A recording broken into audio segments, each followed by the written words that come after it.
প্রগতি সরণিতে সকালেই উপস্থিত হন শিক্ষার্থীরা। বিক্ষুব্ধ স্লোগানে জানান দেয় সহপাঠী হত্যার বিচার চায় তারা। তুলে ধরেন ৩ দফা দাবি। ফিটনেসবিহীন যে যানবাহনগুলো আছে সেগুলো যেন উঠায় দেওয়া হয়। মূল ৩ দাবি আজ থেকে ৪৮ ঘন্টার মধ্যেই এইটার বাস্তবায়ন চাই। বারবারই যেটা দেখছি যে আশ্বাস পাচ্ছি, কিন্তু বাস্তবায়নের কোনো সম্ভাবনা আমরা দেখছি না। বারবার আশ্বাস দিয়ে আমাদের আশাহত করা হচ্ছে।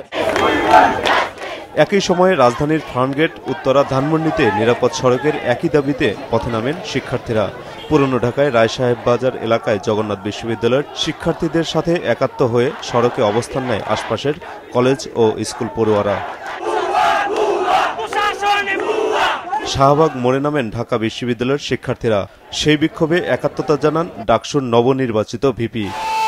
প্রধানমন্ত্রীর আমি একটি অনুরোধ করব, আজকে এই বাংলার ছাত্র সমাজ যে রাস্তায় নেমেছে তাদের যৌক্তিক দাবি দেওয়া মেনে নিয়ে তাদের এই দাবিগুলো অতি দ্রুত বাস্তবায়নে আমরা আপনার আশ্বাস চাই এবং আপনার কার্যকরী ভূমিকা চাই।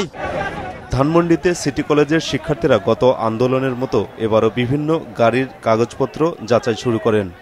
তার লাইসেন্স নাই কেন? লাইসেন্সের মেয়াদ উত্তীর্ণ কেন? তাহলে আমরা থাকবো কোথায়? শিক্ষার্থীদের এভাবে রাস্তায় অবস্থান নেওয়ায় বিভিন্ন সড়কে যান চলাচল বন্ধ হয়ে যায়।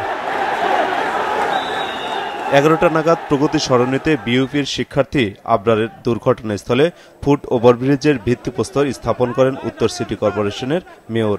এ সময় উপস্থিত পুলিশ কমিশনার ছাত্রদের বলেন, সড়কের নিরাপত্তা দিতে কঠোর পদক্ষেপ নিচ্ছে ডিএমপি। নিরাপদ সড়কের আন্দোলন করছে, এই যৌক্তিক দাবির সাথে সরকার এবং আমরা সম্পূর্ণ একমত। আমাদের কাজ করার সুযোগ দেন, আমরা জান বাজি রেখে প্রাণান্তকার চেষ্টা করে যাচ্ছি এই সড়কের শৃঙ্খলা যানজট মুক্ত করার জন্য। দুপুরে বিইউপির উপাচার্যের নেতৃত্বে 10 শিক্ষার্থীর প্রতিনিধির সঙ্গে আলোচনায় বসেন উত্তর সিটি কর্পোরেশনের মেয়র।